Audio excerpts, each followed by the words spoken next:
पश्चिम Asia एक बार फिर से विकराल युद्ध के साए में है।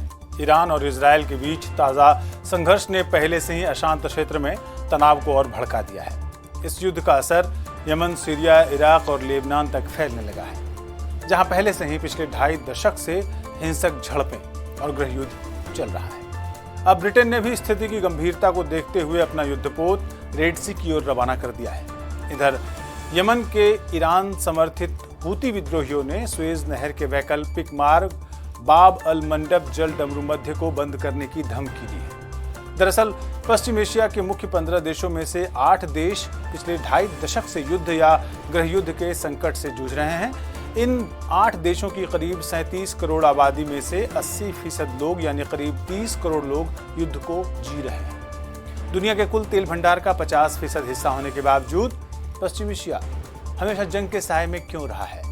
आज करेंगे इसी पर करेंगे विस्तार से चर्चा। यह है आवाज द वॉइस और आप देखना शुरू कर चुके हैं द मंजीत ठाकुर शो।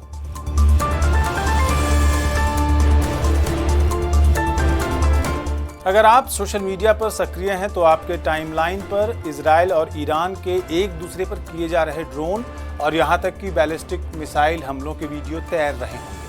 इनमें से कौन सा वीडियो कितना सही है और कौन किसी वॉर वीडियो गेम का, ये कहना मुश्किल है। लेकिन सच्चाई यही है कि इजराइल हमास के बाद अब ईरान के साथ झड़प में फंस गया है। प्रश्न यह है कि पश्चिम एशिया में कौन किससे लड़ रहा है? इजराइल ईरान के ऐतिहासिक संघर्ष में अब तक 12 लाख से ज्यादा लोगों की मौत हो चुकी है। आपको ये बताना चाहूंगा कि 12 लाख मौतों का आंकड़ा आज का नहीं है, जब से दोनों देशों में टकराव शुरू हुआ है तब से है। पश्चिम एशिया के 15 देशों में से 3 शांतिपूर्ण और स्थिर देश माने जाते हैं। ये हैं कतर, ओमान और यूएई। 4 देश क्षेत्रीय तनाव झेल रहे हैं। सऊदी अरब यमन में एसटीसी अलायंस ईरान समर्थित हूती विद्रोहियों से लड़ रहा है। जॉर्डन इजराइल फलस्तीन संकट से तनाव में है। कुवैत बढ़ते ईरान अमेरिका टकराव से सामरिक जोखिम में है। बहरीन, ये देश ईरान समर्थक शिया असंतोष और सऊदी प्रभाव के बीच दबाव में है। इधर ईरान पर इजरायली हमले के बाद अंतर्राष्ट्रीय बाजार में कच्चे तेल की कीमत एक दिन में 13% बढ़ गई। आशंका है कि इस इलाके में युद्ध का दायरा बढ़ेगा। ये वही इलाका है जिसकी हिस्सेदारी वैश्विक तेल उत्पादन में 1/3 है। कच्चे तेल की कीमत $78 प्रति बैरल पहुंच गई है। मार्च 2022 के बाद एक दिन में सबसे ज्यादा कच्चे तेल की कीमत बढ़ी है। अब हम आपको बताते हैं कि पश्चिम एशिया के ये कौन से 8 देश हैं जो युद्ध या सक्रिय संघर्ष में शामिल हैं। पहला है इजराइल। 7 अक्टूबर 2023 को हमास के हमले के बाद, जिसके नतीजे में 1400 नागरिकों की मौत हो गई, इजराइल ने गाजा में सैन्य अभियान शुरू किया। दूसरा है ईरान।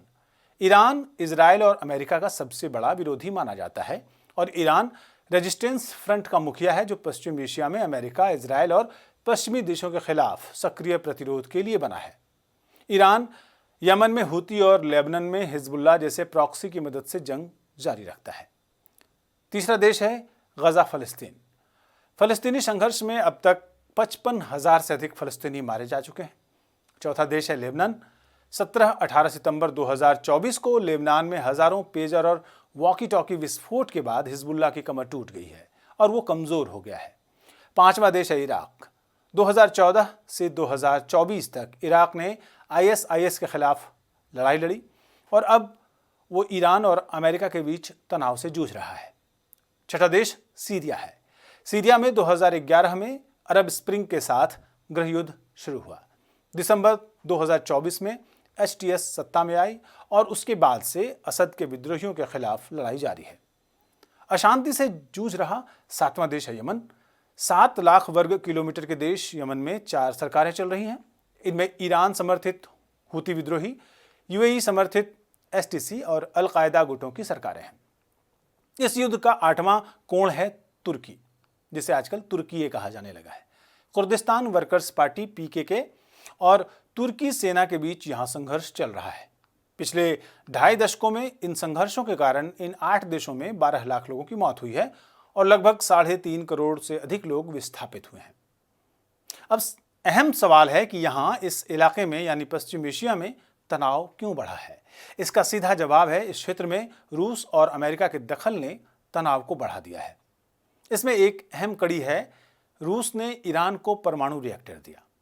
सन 2000 के दशक में रूस ने ईरान को बुशेहर न्यूक्लियर रिएक्टर में सहयोग दिया, जिसका अमेरिका और इजराइल ने विरोध किया। रूस के सहयोगी होने के चलते ईरान अमेरिका के निशाने पर है। यूक्रेन युद्ध के दौरान ईरान ने रूस को भारी संख्या में ड्रोन और सैन्य तकनीक दी, जिसके जवाब में रूस ने उसे कूटनीतिक संरक्षण दिया। दूसरी अहम कड़ी है अमेरिका के निशाने पर ईरान का परमाणु कार्यक्रम। साल 2000 के बाद अमेरिका ने ईरान के परमाणु कार्यक्रम को वैश्विक खतरा माना और साल 2006 में यूएन में प्रतिबंधों की अगुवाई की। 2015 में ओबामा ने समझौता किया, जिससे तनाव थोड़ा कम हुआ, लेकिन इस कदम से इजराइल असंतुष्ट रहा। 2018 में ट्रंप प्रशासन ने डील तोड़ी और कड़े प्रतिबंध लगा दिए, जिससे ईरान और अमेरिका के रिश्ते बिगड़ गए। अब एक अन्य सवाल है कि आखिर ईरान वैश्विक राजनीति में इतना खास क्यों है? जवाब है कि दुनिया का 12% तेल और क्षेत्र में सबसे ज्यादा रेयर अर्थ मिनरल यहीं इसी देश में पाए जाते हैं।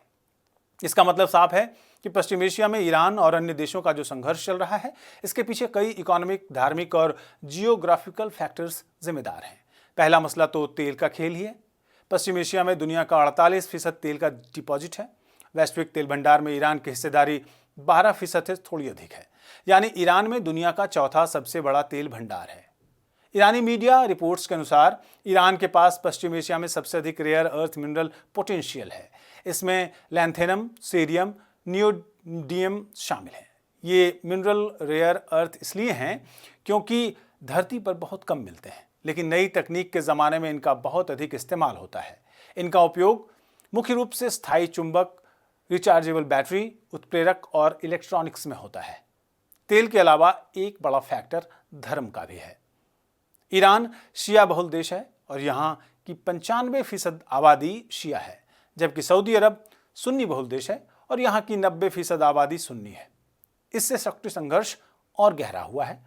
तो अब आपके लिए यह जानना दिलचस्प होगा कि मिसाइलों और ड्रोन्स हमलों के बीच आगे क्या घटने वाला है। एक लाइन में समझिए कि ब्रिटेन ने भी अब एक जो इस क्षेत्र में पार्टी बन गया है, उसने अपने युद्धपोत और जेट इलाके में भेज दिए हैं, जबकि हुती विद्रोहियों की स्वेज रूट रोकने की धमकी सामने आई है। पश्चिम एशिया में ईरान और इजराइल के बीच बढ़ते सैन्य टकराव के बीच ब्रिटेन ने बड़ा कदम उठाते हुए अपने युद्धपोत और फाइटर जेट्स क्षेत्र में तैनात कर दिए हैं। ब्रिटिश पीएम कीर स्टारमर ने कहा है कि ब्रिटिश नौसेना के डिस्ट्रॉयर क्लास युद्धपोत और टाइफून फाइटर जेट्स को स्ट्रेटेजिक रूप से खाड़ी क्षेत्र में भेजा गया है।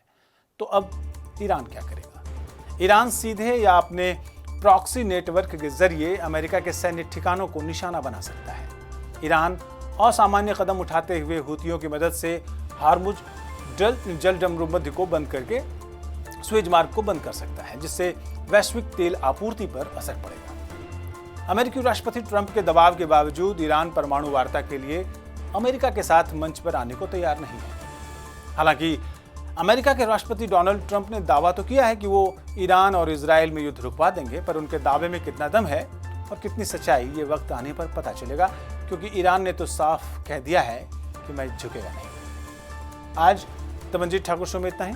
इस मसले पर आगे कुछ होगा तो उसका विश्लेषण लेकर हम फिर हाजिर होंगे।